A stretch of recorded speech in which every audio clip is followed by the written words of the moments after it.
यहाँ पर रिवीजन 2 लेकर आई हूँ। ठीक है, हम लोग यहाँ पर 3 यूनिट्स हैं जो हम रिवाइज करेंगे, quick, very very quick revision. ठीक है, ताकि आपको एग्जाम से पहले अगर आपको एक वीडियो देखनी है perfect for your revision as a revision tour, then you can watch this video. Okay, तो यहाँ पर आप देखोगे सबसे पहला यूनिट है आपका communication skills, then unit 2 is self management and unit 3 is ICT skills. ठीक है, ये तीनों मैं फटाफट से रिवाइज करा रही हूँ। I have already taught you about this.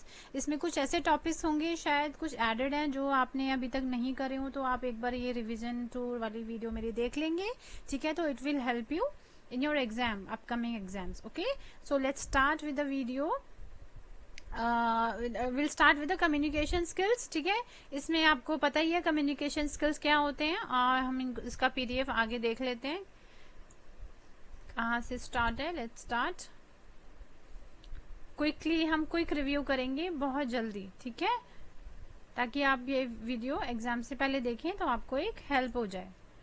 चलिए, communication skills, methods of communication आ गया। पहले आपको पता है कम्युनिकेशन क्या होता है। Communication is a Latin word जिसमें कम्युनिकेट का मीनिंग होता है शेयर करना। ठीक है, when we are able to share information with each other, it is done through communicating. Okay, इसमें अब आएगा communication has 3 parts. What are the 3 parts?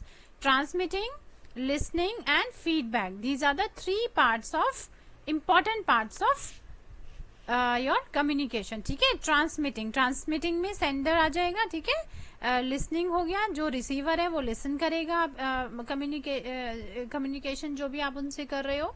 ठीक है, और फीडबैक, फिर आपको एक फीडबैक मिलेगा उस साइड से। तो ये 3 स्टेप्स हैं जो कम्युनिकेशन में बड़े इंपॉर्टेंट हैं। ओके, यहाँ पर एक एग्जाम्पल दिया हुआ है कस्टमर और सेल्स पर्सन का, they are talking to each other. ये आप एक बार रीड कर लेना बुक में से। ठीक है, communication process and it's element, ये मैं आपको करवा चुकी हूँ, जिसमें हमने पढ़ा था कोडिंग, डिकोडिंग, डिकोडर क्या होता है, सेंडर कौन होता है, रिसीवर कौन होता है। ठीक है, फिर एक कम्युनिकेशन चैनल होता है। ठीक है, जिस चैनल के थ्रू कम्युनिकेट कर रहे हो आप, that is a communication channel. ठीक है, ये वाला डायग्राम जरूर ध्यान से कर लेना। ओके, देखो इसमें यहाँ पर दिया हुआ है वेरियस एलिमेंट्स ऑफ कम्युनिकेशन। ठीक है, इसमें कंफ्यूज मत होना, पार्ट्स इसके 3 पार्ट होते हैं, transmitting, listening and feedback. These are the parts of communication. Okay, and these are the elements. Elements कौन से हो गए? Sender, message, channel, receiver, feedback. ये मैं आपको पहले करवा चुकी हूँ, I am just revising it out. Okay, इनके बारे में आप रीड कर लेना। Okay, let's move on. Then these are the methods. Methods का मतलब है किस तरीके से, किस वे से आप कम्युनिकेट करना चाह रहे हो। आप फेस टू फेस कर रहे हो, या फिर आप ईमेल यहाँ पर यूज कर रहे हो। ओके, या फिर आप ये यहाँ पर नोटिस लगा रहे हो, या पोस्टर्स के थ्रू अपनी बात दूसरों तक पहुंचाना चाह रहे हो, या आपकी बिजनेस मीटिंग्स के थ्रू आप कम्युनिकेशन कर रहे हो। These are methods of communication. Okay, other methods are using your mobile, using your blogs, newsletters, okay, social networking sites हो गई आपकी Facebook and all. Okay, then we'll move on to the question and answer. यहाँ पे इसके question and answer देख लेना एक बारी सारे। which is not an element, इसमें आपको पता है कौन कौन से elements हैं, channel, receiver, sender and time। तो टाइम हमारा एक एलिमेंट नहीं है कम्युनिकेशन का। ठीक है, तो चैनल हो गया, रिसीवर हो गया और सेंडर हो गया। सिमिलरली ये क्वेश्चंस आप एक बार देख लेना। ठीक है, चलिए आगे चलते हैं। वर्बल कम्युनिकेशन, वर्बल में आपको कराया था मैंने आपको, इसमें मैंने आपको बताया था जो हम वर्बल कम्युनिकेशन में हम जो वर्ड्स स्पीक करके दूसरों तक पहुंचाते हैं, मतलब कि we are expressing our views by speaking something, sounds के थ्रू, वर्ड्स के थ्रू, लैंग्वेज के थ्रू, स्पीच है। ठीक है, तो वर्बल कम्युनिकेशन के टाइप्स कौन कौन से होते हैं? Interpersonal, written, small group communication and public communication. ठीक है, इंटरपर्सनल में क्या आ जाएगा? इंटरपर्सनल में आ जाएगा 1-to-1 कम्युनिकेशन, जब आप किसी से करते हो। ये डायग्राम में आप देख सकते हैं, यहाँ पर 2 people are there and they are discussing and they are talking to each other. Okay, like 2 friends discussing about homework. तो this is called interpersonal, when 2 individuals are having one to one communication. Okay, यहाँ पे next है हमारा written communication. Written में क्या क्या चीजें आ जाएंगी बेटा?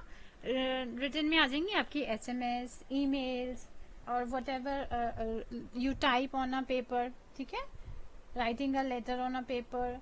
देन इंटरनेट के थ्रू आप कैसे कर सकते हो? ईमेल से, SMS से, सोशल मीडिया चैट्स हो गई आपकी, है ना, ये सब चीज़ें हो जाती हैं। उसके बाद स्मॉल ग्रुप कम्युनिकेशन आ जाएगा। स्मॉल ग्रुप कम्युनिकेशन में क्या होगा? आपकी press conference, board meeting and team meetings, ठीक है, जहाँ पे मोर देन वन पार्टिसिपेंट है, you can see, but not on very large level, ठीक है, कम लोग होते हैं इसमें, स्मॉल ग्रुप होता है और they communicate with each other. Then the next one is, last one is public communication, ठीक है।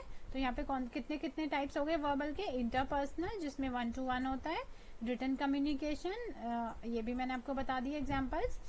Then small group communication, press conference and meetings, and then public communication थोड़ा लार्ज लेवल पे होता है, जिसमें मोर देन स्मॉल, इसमें बहुत बड़ी लार्ज गैदरिंग होती है, ठीक है, बहुत सारे लोग होते हैं। जैसे कि इलेक्शन कैंपेन, इलेक्शन से पहले आप देखते हो ना, बहुत सारे लोग झंडा वगैरह लेके जाते हैं अपना प्रचार करने, तो प्रमोशन करने अपने सारे इलेक्शन से पहले। और पब्लिक स्पीचेस, जैसे कि कोई पब्लिक इवेंट है बहुत बड़ा, ठीक है, ऑडिटोरियम में हो रहा है कुछ, वहाँ पे स्पीच दी जा रही है, मोटिवेशनल स्पीच होती है, इस तरह की, ये सब चीजें हो गई public communication. When you are communicating with the public, public में, public is a very huge term, okay, very large gathering is used. Next है आपका advantages of verbal communication. Advantage क्या हो जाएंगी इसकी? It is an easy mode of communication, okay, quick response आ जाता है, इजी होता है, ठीक है। और डिसएडवांटेज क्या हो जाएगी? अगर हमें रिटन एंड स्पोकन करना है तो इसमें जो मीनिंग्स है वो कई बार कंफ्यूजिंग हो जाते हैं, कि आपने किसी को लेटर लिख के भेज दिया और उसने मिसअंडरस्टैंड कर लिया उन वर्ड्स को, तो वर्ड्स इसमें सही से कई बार नहीं डिपिक्ट हो पाते। मास्टरिंग वर्बल कम्युनिकेशन, उसके बाद है आपका मास्टरिंग वर्बल कम्युनिकेशन में, अच्छा मास्टरिंग के बारे में देख लेते हैं फटाफट से। Most people tend to get nervous while speaking in front of a large group, ठीक है, देखो बहुत आप नर्वस फील करते हो, आपको कहीं डिबेट देना है, बाहर स्टेज पर परफॉर्म करना है, ठीक है, तो आप उसमें थोड़ा सा हेजिटेंट हो करने में, नर्वस हो, ठीक है। So if you focus on the following points, ये पॉइंट्स कुछ दिए हुए, अगर आप इन पे फोकस करेंगे तो इससे क्या होगा, आप वर्बल कम्युनिकेशन में मास्टर कर लोगे, ये कहना चाहते हैं ये, ठीक है। There are 3 points. Think before you speak, आपको जो बोलना है उससे पहले आप सोचो, प्लान करो कि टॉपिक क्या है, उस टॉपिक को समझो, अंडरस्टैंड करो, उसके नोट्स बनाओ छोटे छोटे, ठीक है। उसके बाद कंसाइज एंड क्लियर, आपको क्या करना है, स्पीक क्लियरली, वर्ड्स आपके क्लियर होने चाहिए, लाउड होने चाहिए, और स्पीड बहुत तेज नहीं होनी चाहिए, मॉडरेट स्पीड, ना तो बहुत स्लो हो कि भाई लोग बोर होकर स्पीच सुनकर, और ना ही वो स्पीड ज्यादा होनी चाहिए, ओके, मॉडरेट होनी चाहिए। Do not repeat the same sentences, बार बार एक सेंटेंस रिपीट करोगे तो बोर ही हो जाएंगे, है ना।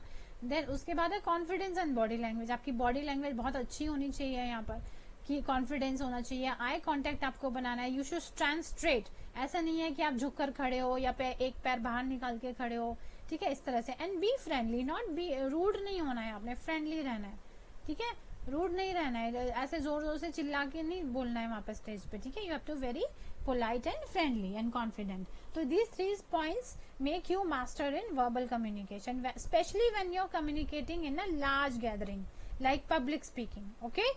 So ये point आप कर लेना यहाँ पर रिवाइज, फटाफट देख लेते हैं। Let's see, question and answer दिए हैं यहाँ पे, multiple choice, which is an example of oral का, ओरल हो गया आपका वर्बल, ठीक है, जो आप मुंह से बोलते हैं, तो आप मुंह से इसमें किस में बोलते हैं, न्यूज़पेपर में तो बोलते नहीं हो, लेटर में भी ओरल नहीं होता, ईमेल में भी ओरल नहीं होता, किस में होता है, phone call, phone call is the right answer. Then what are the types of words we should use for verbal communication, कैसे वर्ड्स आपको यूज करने चाहिए इसमें, सिंपल, ज्यादा टेक्निकल करेंगे तो लोगों को समझ नहीं आएगा आप क्या बात कर रहे हो, ठीक है, जार्गन लैंग्वेज का डिफरेंस नहीं होना चाहिए, एक्रोनिम्स, ठीक है, सिंपल होनी चाहिए बिल्कुल। Why do we use email, email किस लिए यूज होता है, टू कम्युनिकेट, ओके, फर्स्ट वाला इसका आंसर है, to communicate with many people at the same time, okay, and to share your documents भी हो सकता है, verbal communication, it is just opposite to verbal communication. इसमें आप एक्सप्रेशंस और के थ्रू, जैसे जेस्चर्स हैं, आप देखो यहाँ पे बहुत सारे इन्होंने डायग्राम में दिखाए हैं कैसे इंफॉर्मेशन को एक्सचेंज किया जाता है इसके अंदर। This is like high five you are doing with your friends, you are hand shaking, you are hugging each other, okay, then you are greeting each other, then आपने शॉपिंग करी, आप applause, खुश हो रहे हो कि wow, and then this is some other action. So these are non-verbal communications, okay, without speaking you are sharing your feelings, ठीक है। तो इसमें क्या हो जाता है, एक्सप्रेशन, जेस्चर, जेस्चर मैंने आपको बता दिया, ये सारे जेस्चर्स होते हैं कि आपने किसी को प्यार से देखा, गुस्से से देखा, या ऐसे इशारा किया आपने किसी को, ठीक है। पोस्चर हो गया, टच हो गया, स्पेस हो गया, कितनी स्पेस आप मेंटेन करते हो एक दूसरे के बीच में, आई कांटेक्ट हो गया, पैरा लैंग्वेज हो गई, ठीक है।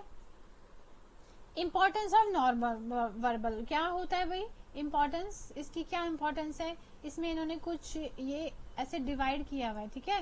कैसे, सबसे पहले तो आपकी जो बॉडी मूवमेंट्स होती हैं उसको इन्होंने 55% दिया है, 55%, ओके। एंड आपकी वॉइस एंड टोन, और जितना आप रुक रुक के बोलते हैं, आराम से पॉज देकर, जल्दी जल्दी नहीं बोलना होता, वॉइस एंड टोन को दिया है 38%।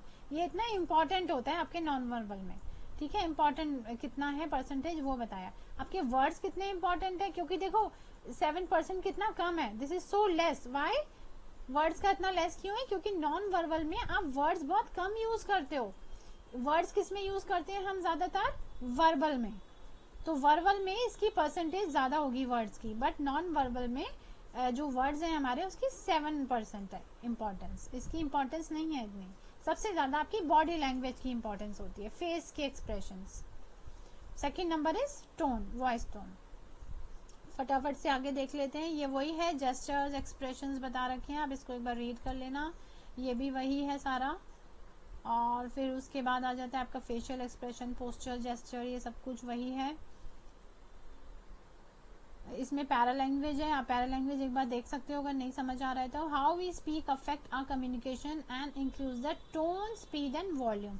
इसमें बेसिकली आपकी पिच होती है कि आप कितनी पिच और वॉल्यूम रख रहे हो, दैट इज पैरा लैंग्वेज, कि किस टोन में आप बोल रहे हो, ठीक है। Tone, speed and volume of your voice, ठीक है, this is covered in para language. तो use a suitable volume of your voice, और मॉडरेट बोलना है, फास्ट नहीं बोलना है। नेक्स्ट है आपका विजुअल कम्युनिकेशन। विजुअल हमेशा होता है जो आप आंखों से देखते हो, आईज के थ्रू, ठीक है। यू विजन, विजन से विजुअल वर्ड बना है, ओके।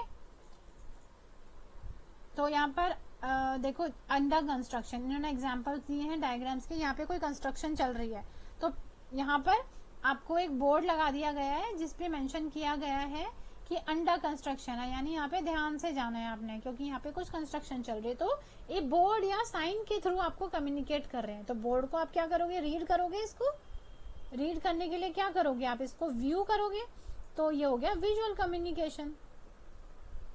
इसी तरह से आपके जैसे पार्क है या कोई ऐसा एरिया है जहाँ पर पेट्स अलाउड नहीं है, डॉग्स अलाउड नहीं है ले जाना, उनको जैसे घुमाने ले जाते हैं, तो यहाँ पर ये वाला सिंबल यूज होता है। इसी तरह से ये सारे सिंबल्स हैं, आप इनको सबको देख लेंगे। डेंजर वार्निंग हो गई, नो पार्किंग जोन हो गया, नो एंट्री हो गई, नो मोबाइल फोन, सीसीटीवी, जहाँ पे सीसीटीवी लगे हैं तो आप बता देते हैं कि भाई आप अंडर वॉच है सीसीटीवी के। रेडिएशन, बायोहैजर्ड वार्निंग, ठीक है, ये सारी वार्निंग्स हैं। तो ये सब किसमें आता है, visual communication. Question and answer जरूर कर लेना इसके बैक पे, हर चैप्टर के आपके वाले क्वेश्चन आंसर बहुत इंपॉर्टेंट है, इनको करना ही है आपने। Which of these is a positive facial expression, बताओ जरा। फ्राउनिंग क्या होता है, फ्राउनिंग होता है जब आप गंदा सा फेस बनाते हो ना, किसी चीज को देखे कोई बदबू आ रही है या आप उदास हो, किसी को देखकर आपको अच्छा नहीं लग रहा है, तो यू फ्राउन, ठीक है। तो ये तो गुड में नहीं आता, इसको काट दो। Maintain eye contact, no, eye contact बनाना is not a good positive facial expression. Rolling up your eyes, ऊपर नीचे ऐसे, नो। स्माइलिंग कंटिन्यूसली, मेरे ख्याल में इसका आंसर है सी, ओके। तो ये वाले क्वेश्चंस आप एक बार देख लेना खुद।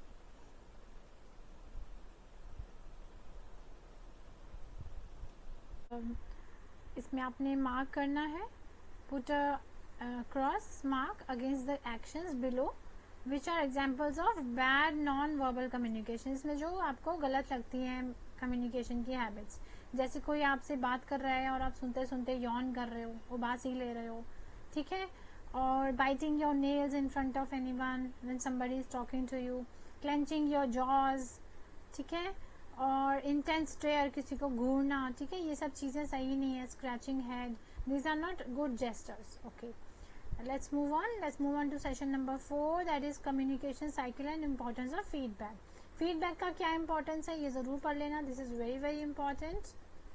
Okay, this is very important. feedback क्या होता है? feedback is an important part of your communication cycle. Sender से जब आपको सेंडर जब रिसीवर को मैसेज देता है, ठीक है, sender receives N acknowledgement from the receiver, एक एक्नॉलेजमेंट मिलता है रिसीवर की साइड से कि भाई मैसेज मिल गया है रिसीवर को, ठीक है. When a sender sends information the receiver provides feedback on the receive messages, ठीक है. अ गुड फीडबैक कैसा होता है? देखो यहाँ पर ये सेंडर ने कम्युनिकेट किया मैसेज के थ्रू और रिसीवर तक पहुंचा, फिर रिसीवर ने सेंडर को फीडबैक दिया, एक्नॉलेजमेंट दिया that I have received the message and what is the feedback. Feedback, good feedback is always specific, helpful and kind. किस तरह से हेल्पफुल हो सकता है? देखिए यहाँ पर टाइप्स ऑफ फीडबैक में आ गया, positive feedback, negative feedback and no feedback, ठीक है. This is very important, please इसको कवर जरूर कर लेना. पॉजिटिव फीडबैक होता है जब आपको दूसरी तरफ से, जैसे अपनी जॉब, आप कोई जॉब करते हैं कंपनी में, ठीक है, और आपके बॉस ने आपको कोई काम दिया है और आपने वो अच्छा किया है, तो आपने उनसे कम्युनिकेट किया, उनको ईमेल किया, रिटन कम्युनिकेशन किया, ठीक है, और फिर आपको ईमेल का रिप्लाई आया अपने बॉस की side say that you have done a great job, you have finished your work, you got the appreciation, that is a feedback, positive feedback. Okay. Negative क्या हुआ कि आपने बहुत टाइम लगा दिया भाई ईमेल भेजने में, वर यू रियली बिजी, मतलब आपने बहुत लेट मैसेज किया किसी को, आपने स्माइल नहीं किया, आपने होटल में हो, होटल में गेस्ट आ रहे हैं, आपने उनसे अच्छी तरह बात नहीं करी, रूड बिहेवियर किया, ठीक है. These all these are negative feedbacks. Not feedback means when somebody disagrees from you, when you say something to somebody and he doesn't even respond to you, okay, no interest. Then we move on to okay, what is this? good feedback वही है. good feedback कैसा होता है? Timely होता है, polite होता है, offering, continuing support, ये सब आप रीड कर लेना. इंपॉर्टेंस क्या होती है फीडबैक की, आपको क्यों ज़रूरी है कि कोई सामने वाला पर्सन, रिसीवर आपको फीडबैक दे? Why is it important for you? Why? Because it motivates you. अगर आपको अच्छा लगता है फिर आप आगे अच्छा और काम करते हैं. Positive feedback is always helpful in motivating you to do better in life. Okay. And next is boost learning, आपका लर्निंग प्रोसेस को बूस्ट करता है, इम्प्रूव परफॉर्मेंस, ठीक है. These are very easy points, you can read them up. Next है आपका, जल्दी से मैं रिवाइज आगे का करा देती हूँ. Okay, which are these an exam, ये आप क्वेश्चन आंसर छोड़ना मत. I told you have to do all these, ये सब आपने रीड करने हैं, ठीक है. उसके बाद इफेक्टिव कम्युनिकेशन में कई बार बता चुकी हूँ इफेक्टिव कम्युनिकेशन क्या होता है, उसकी मैंने कई वीडियोस भी डाली हैं पहले इफेक्टिव कम्युनिकेशन की, आपको ये इस वीडियो के लिंक में मिल जाएंगी, ठीक है. इसमें 7 C's ज़रूर कर लेना. These are very very important, I am telling you. 7 C's में से कुछ भी आ सकता है, आपसे पूछ लेंगे कि कोहेरेंट का क्या मीनिंग होता है, कंसाइज का क्या मीनिंग होता है, and what are the any C's you they will ask you. You can do it from here, I told you about it. Okay, ये सारे आपको पढ़ने हैं, very important. And this is also important, barriers in effective communication, ये मैंने आपको करा दिए थे. फिजिकल बैरियर, लिंग्विस्टिक होता है लैंग्वेज बैरियर्स, कि आपसे किसी से कम्युनिकेट कर रहे हो और इंटरप्रेट नहीं कर पा रहे हो, आपकी कोई और लैंग्वेज है, रीजनल लैंग्वेज, तो it is a difficulty in communication. Interpersonal barriers होते हैं, ठीक है, आपको फियर है किसी चीज़ से, आप लैग करते हो कम्युनिकेट करने में, अपनी फीलिंग एक्सप्रेस नहीं कर पाते हो, ठीक है. ऑर्गेनाइजेशनल बैरियर्स हो गए, जिसमें रूल्स एंड रेगुलेशंस के तहत आपको रहना पड़ता है, पॉलिसीज़ होती हैं वहाँ पर, ठीक है, तो उनके अकॉर्डिंग काम करना पड़ता है, तो वो आप अच्छे से कम्युनिकेट नहीं कर पाते उन बैरियर्स की वजह से. कल्चरल बैरियर्स हो गए यहाँ पर फिर, ठीक है, सबके अलग अलग कस्टम्स होते हैं. वेज टू ओवरकम, इनको ओवरकम कैसे करेंगे आप? Use simple language. अब जो ये इफेक्टिव कम्युनिकेशन के आपके बैरियर्स थे उनको आप ओवरकम कैसे कर सकते हो, ठीक है. आप सिंपल लैंग्वेज यूज़ करो, कोई डिफिकल्ट लैंग्वेज नहीं यूज़ करनी, ठीक है। और अज्यूम मत करो कि भाई दूसरे कल्चर का, रिलीजन का आपकी बात समझ ही जाएगा। Do not expect much. Try to communicate in person as much as possible. लोगों से आप बातचीत करिए, पर्सनल मिलकर करिए, फेस टू फेस करिए, ठीक है। कई बार ईमेल या मैसेजेस में मिसअंडरस्टैंडिंग हो जाती हैं। यूज़ विजुअल्स, ठीक है। Take help of a translator. अगर आपको लैंग्वेज बैरियर है, लिंग्विस्टिक बैरियर्स हैं, तो आप ट्रांसलेटर की हेल्प लो, ठीक है। Be respectful of other opinions. अगर कोई आपसे अपना ओपिनियन शेयर कर रहा है, बी रिस्पेक्टफुल, ठीक है। Don't no need to argue. इससे क्या होगा, आपका कम्युनिकेशन अच्छा होगा। नेक्स्ट टाइम वो पर्सन आपसे बात करने में हेजिटेट नहीं करेगा।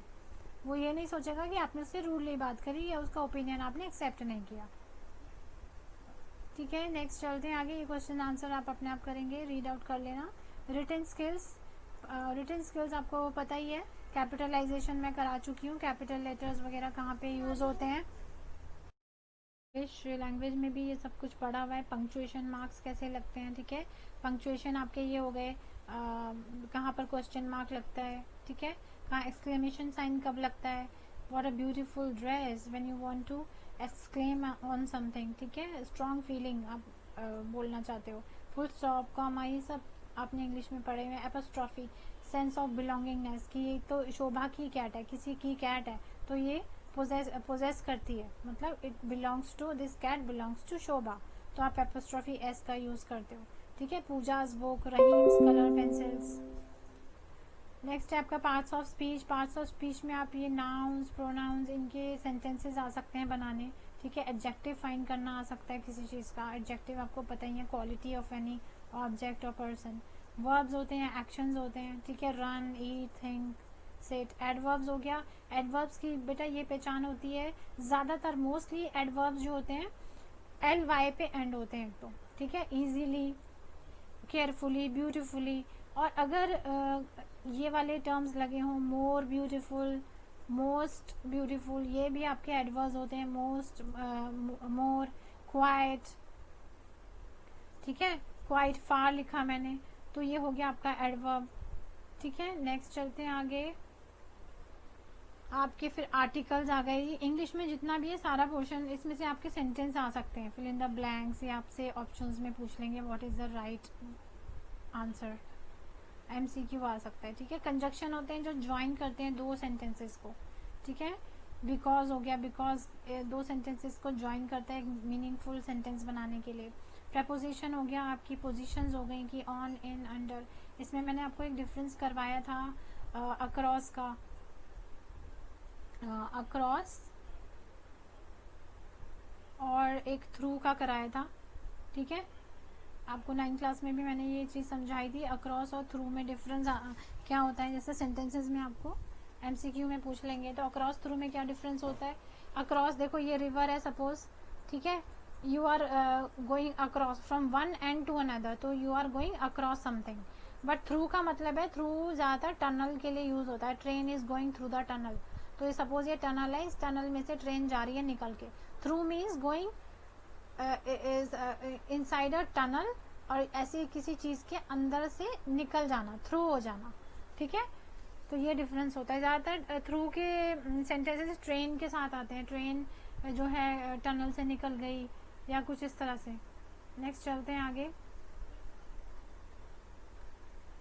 यहाँ पर देखो ये एग्जांपल्स दिए हुए, इनको कर लेना। Which of the following, in which of the following the underline word is an adjective. बताइए इसमें से कौन सा एडजेक्टिव है। ये देखो, ये रेड ड्रेस, रेड उसकी क्वालिटी है ना। इस तरह से ये सारे आप रीड कर लेना।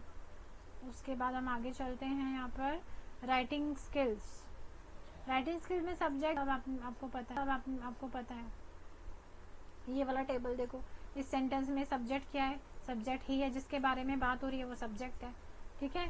और किसके क्या बात हो रही है वो ऑब्जेक्ट है, ठीक है। और वर्ब क्या हो गया, वो आपका एक्शन हो गया, जो भी एक्शन उस वक्त हो रहा है। जैसे स्वयं है, स्विम का पास्ट टाइम स्वयं होता है। Types of objects, okay.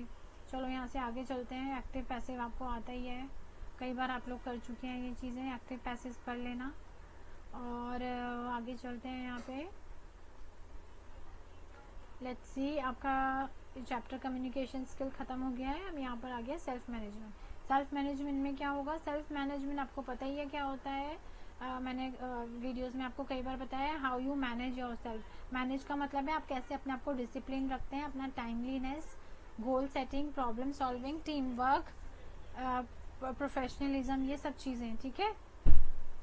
Self awareness, responsible कितने हैं आप, अपने बारे में अवेयर हैं या नहीं, ऑनेस्ट है किसी चीज़ को लेके या नहीं, ठीक है। आप अपनी डेली सिचुएशंस को कैसे हैंडल करते हैं, you have to be self aware. कितने रिस्पॉन्सिबल हैं आप अपने काम को लेके, आपके टीचर ने आपको कोई टास्क दिया तो आर यू रिस्पॉन्सिबल और not. All these are points include to be a successful person in life, ठीक है। टाइम मैनेजमेंट होना चाहिए आपका, अडेप्टेबिलिटी होनी चाहिए कि कहीं पे कोई सिचुएशन चेंज हो जाती है तो आपको उसके अकॉर्डिंग अडेप्ट करना आना चाहिए। तो आपका सेशन नंबर है यहाँ पर 1, स्ट्रेस मैनेजमेंट। स्ट्रेस आपको पता है यहाँ पे किसी चीज़ का स्ट्रेस लेना, मेंटल स्ट्रेस हो सकता है, इमोशनल हो सकता है, फिजिकल हो सकता है, किसी से सोशल रिएक्शन पे आप स्ट्रेस ले सकते हो, ठीक है। फिर यहाँ पर एग्जांपल्स दिए हुए हैं, कुछ reasons for the stress. Stress क्यों होता है आपको, वाई। एग्जाम्पल्स दिए हुए हैं यहाँ पे, you are too close to the exams but feel unprepared. आपने प्रिपेयर ही नहीं किया एग्जाम के लिए तो आपको टेंशन होती है, आप नर्वस हो जाते हो, आपको स्ट्रेस हो जाता है, ठीक है। ये सारे उसी के एग्जाम्पल्स हैं, how you get the stress. सोए नहीं हैं आप ढंग से, लैक ऑफ स्लीप है तो आपको स्ट्रेस हो जाता है, थक जाते हो आप, ठीक है। कोई एक्सपायर हो जाता है, experiencing a loss of someone close to the family, ठीक है। स्ट्रेस को मैनेज कैसे किया जा सकता है, always keep in mind the ABC of stress management. ABC क्या क्या मतलब है, इसको याद कर लेना, this is important point. Adversity और द स्ट्रेसफुल इवेंट, ठीक है। A stands for adversity, B is belief और the way you respond to the event, C consequences or actions and outcomes of the event। 3 steps to manage your stress, yes 3 steps होते हैं, आप अपने stress को कैसे manage कर सकते हो, ये वाले लर्न कर लेना। Be aware that you are, आपको पता होना चाहिए कि आपको स्ट्रेस हो गया है सच में, ठीक है। एंड आइडेंटिफाई द कॉज कि क्यों हो रहा है, एक्चुअली हो क्यों रहा है स्ट्रेस। आपको अगर स्ट्रेस मैनेज करना है तो आपको ये पता होना चाहिए। उसके बाद उसको मैनेज करने के लिए मेथड लगाइए। अगर आप थके हुए हैं, सो नहीं पा रहे तो क्यों नहीं सो पा रहे हैं, क्या रीज़न है। If you are eating too much in the night, रात में आप बहुत ज़्यादा खाना खा लेते हैं तब भी आपको नींद नहीं आती है, ओवर ईटिंग हो जाती है, ठीक है। या फिर कम खाया होता है तो भी नहीं आती है, या माइंड में कोई टेंशन होती है, रात में नींद नहीं आती है, ठीक है। हेडेक होता है तो क्यों होता है, आप ज़्यादा देर कंप्यूटर पर बैठते हो या फिर फ़ोन ज़्यादा देखते हो तब भी हेडेक होता है, तो थोड़ा सा आपको रिलैक्स करना है, ठीक है। देखो यहाँ पे ये मेडिटेट कर रही है to release the stress. Manage कैसे करना है, मैनेजिंग टेक्निक्स। स्ट्रेस को मैनेज करने के लिए एक हेल्दी लाइफस्टाइल होना चाहिए, हेल्दी डाइट होनी चाहिए। ज़्यादा ऑयली और जंक फूड खाने से आपको बार बार नींद आएगी, आप लेज़ी फील करोगे, एक्टिव फील नहीं करोगे। पॉजिटिविटी रखनी चाहिए, ठीक है। तो चीज़ों को अच्छे वे में सोचना चाहिए कि जो हो रहा है अच्छा अच्छा है। आपने स्कोर लेस किया कोई बात नहीं, अपसेट नहीं होना चाहिए, नेक्स्ट टाइम आप अच्छा करने की कोशिश करो। आपको फिजिकल एक्सरसाइज करनी है, फ्रेश एयर लेनी है, बाहर धूप में बैठना है, ठीक है। ये सब चीज़ें हो गई आपकी स्ट्रेस को मैनेज करने के लिए हेल्प करेंगी। और भी है यहाँ पर, सोना चाहिए एटलीस्ट 7 to 8 आवर्स, ठीक है। हॉलीडे करनी चाहिए, बीच में फैमिली एंड फ्रेंड्स से मिलना चाहिए। एबिलिटी टू वर्क इंडिपेंडेंटली, ये भी बहुत इंपॉर्टेंट क्वेश्चन है, how you can work independently. If you can become a calm and relax person you will be able to work independently, ठीक है। इंडिपेंडेंटली वर्क करने का मतलब है अपने आप को मॉनिटर कर सकते हैं आप, सेल्फ अवेयर बन सकते हैं, सेल्फ करेक्ट कर सकते हैं, ठीक है। नोइंग व्हाट यू नीड, वो आपको पता होगा आपको क्या चाहिए, आप दूसरों को ब्लेम नहीं करेंगे, ठीक है। इमोशनल इंटेलिजेंस, ये तो बहुत ही इंपॉर्टेंट है, इसको भी करना है आपने।